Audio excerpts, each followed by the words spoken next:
Fresno, California is known for its agriculture, diverse culture scene, and being the raisin capital of the world.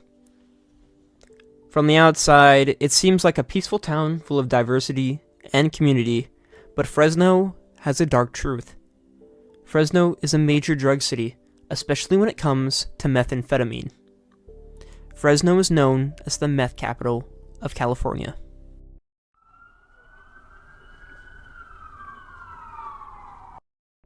But before we can talk about Fresno's meth addiction, we first need to talk about where meth came from. Methamphetamine did not originate in California, or in the US for that matter. In 1885, a Japanese chemist named Nagai Nagayoshi synthesized it from ephedra. Ephedra was a plant used to help asthma, which contained ephedrine. And in 1893, he synthesized methamphetamine. The drug slowly began to become popular in World War II when it began being used by many military forces to enhance the alertness and endurance amongst soldiers, especially pilots. Both German and Japanese troops were supplied with methamphetamine to combat fatigue during long and grueling missions. In the 1950s, methamphetamine began being legally manufactured in the US. US citizens began using it for weight control. Truck drivers would use it to stay awake during long hours, and athletes would use it to increase their stamina. In the 1980s, ephedrine began being regulated by US officials, and those who illegally manufactured switched to a different stimulant. Meth recipes began spreading in the 90s, and small meth labs began to pop up all over the US landscape. Then, in the 90s, methamphetamine made its way across the California Central Valley and chose Fresno to be its new home.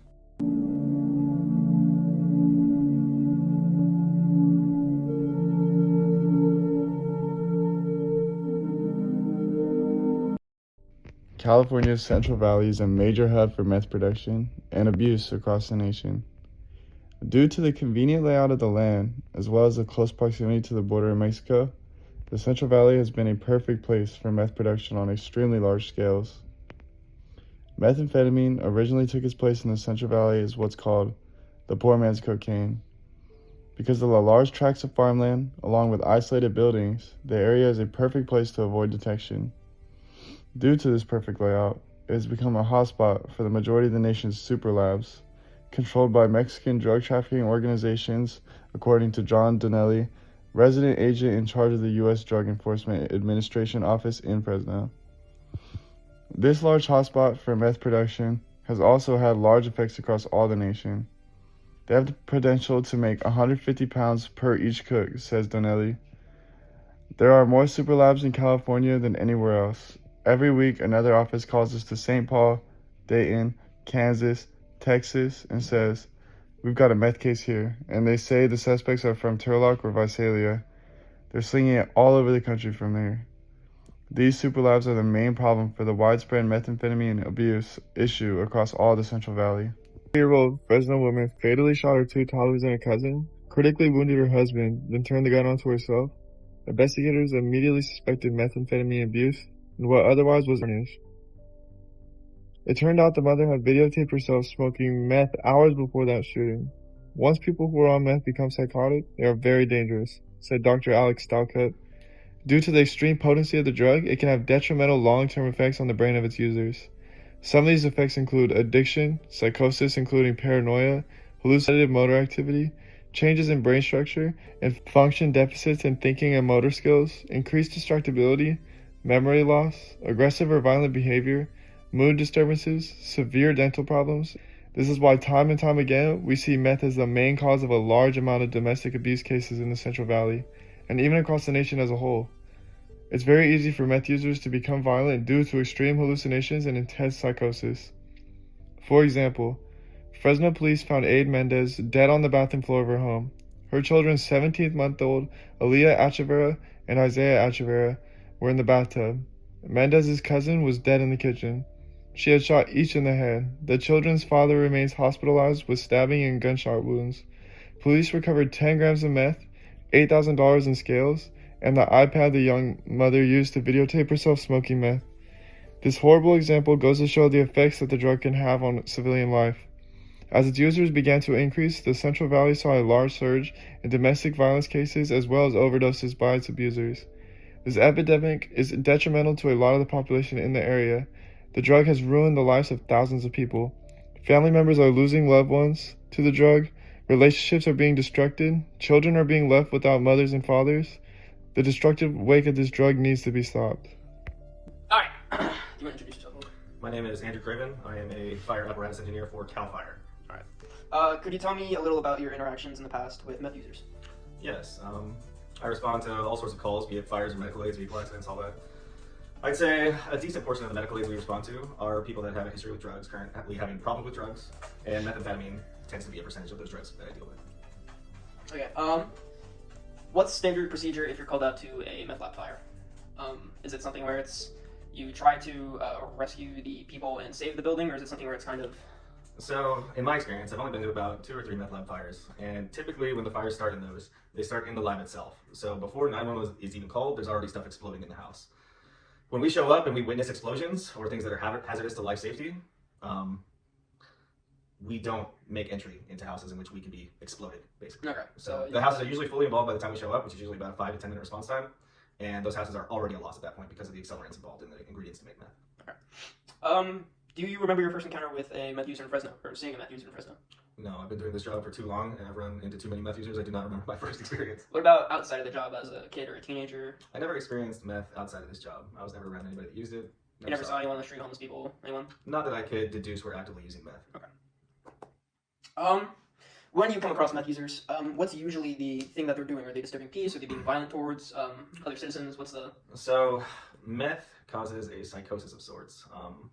Typically, when we encounter meth users, they're very aggressive. I've seen guys that are just completely face covered in blood, slamming their head against the concrete, doing nonsensical things. They're aggressive in nature, violent in nature, can be. And in most cases, we need assistance from law enforcement to help subdue them and get them the help that they need. Okay. Is there anything on the more civilian side that everyday people should do? Should they try to help out and get help for the people who are meth addicts, or should they stay away and let police, fire? Like, if you see an active meth user who needs help, should you confront them? Not confront, but if you see someone who is clearly struggling, or call law enforcement. You think law enforcement would be? Yes. Okay. Yes. Like I said, aggressive, violent, nonsensical. Anything you say to them, especially if they're actively using, isn't going to make sense to them. They're in their own world. They're experiencing their own psychosis. They might look at you and you could be a dinosaur to them. So talking to them while they're using is going to have no effect whatsoever. Getting clean is going to be a choice that they need to make more than any other. It's an addiction, and yeah, the only help that's really going to work for them is some sort of treatment, therapy, that sort of thing. Okay, thank you. Yeah. The story begins in the 1980s when Fresno Valley's economy relied heavily on agriculture. With long hours and hard work, meth became a tool for some workers, a way to push through exhausting days. Its stimulant properties made it appealing to those needing energy to keep time with the demands of the fields. Fresno Valley's location was a big factor. It sits along major highways, making it a convenient stop for drug traffickers, moving meth from labs in Mexico to cities across the US. These highways acted like pathways spreading the drug into both small towns and big cities. Meth use in Fresno grew for reasons beyond its location.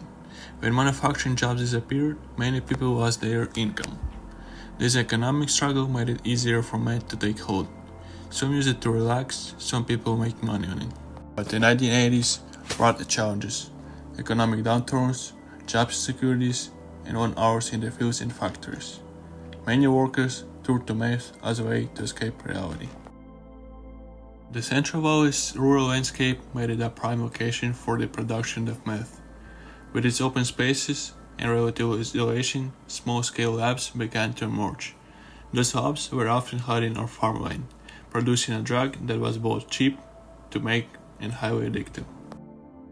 Law enforcement in the 1980s faced a complicated task.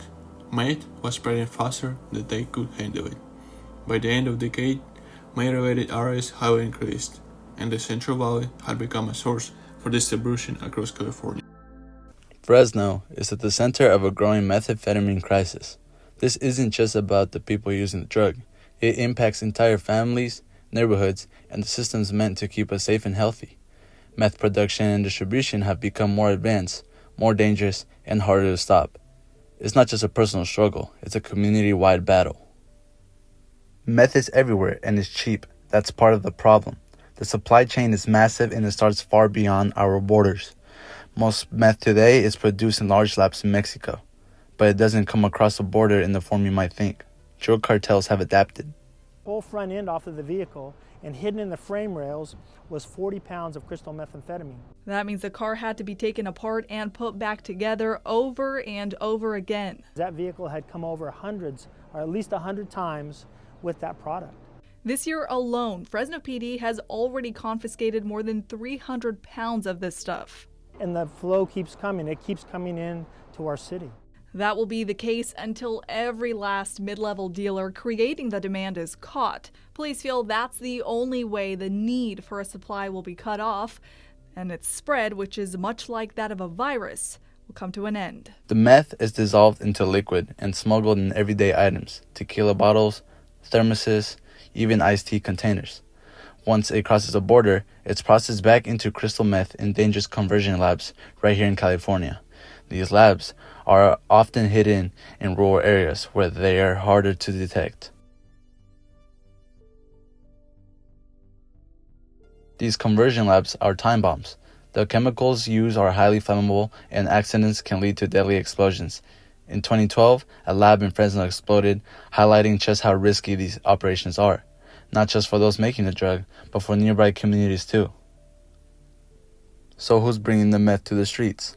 Law enforcement has mapped out the network the cartel supplies the meth, but mid-level buyers play a key role. These buyers place large orders and distribute the drug to lower-level dealers. They're the linchpins that keep the whole system running.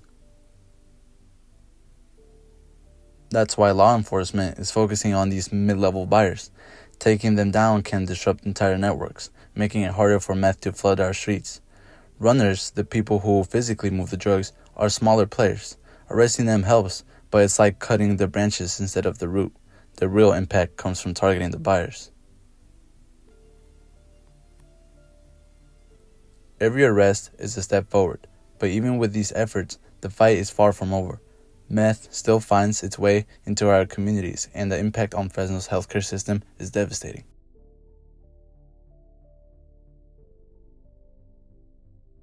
Hospitals are overwhelmed. Meth-related cases, overdoses, heart issues, kidney failure are putting a huge strain on healthcare workers. Emergency rooms are packed, and doctors and nurses are stretched thin. Every meth patient means fewer resources for others who need care. It's not just about treating overdoses. Meth leaves lasting damage. Long-term users often need ongoing treatment for serious health issues.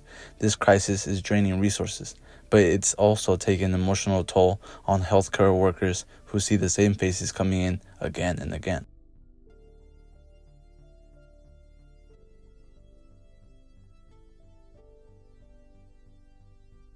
Fresno isn't just relying on law enforcement. Community programs are stepping up to help those who are struggling. Recovering isn't easy, but local initiatives are offering support. Contingency management programs, for example, reward users for staying clean. Small incentives like gift cards might not seem like much, but they can make a big difference. These programs show that recovery is possible. They remind people that their efforts matter and that there's a path forward. But for real change, we need to address the problem from all sides, cutting off the supply, supporting recovery, and protecting our healthcare systems. The fight against meth in Fresno is far from over. It's a battle that involves all of us.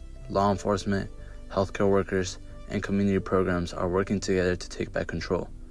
Change won't happen overnight, but Fresno is showing resilience. Step by step, this community is fighting for a better future.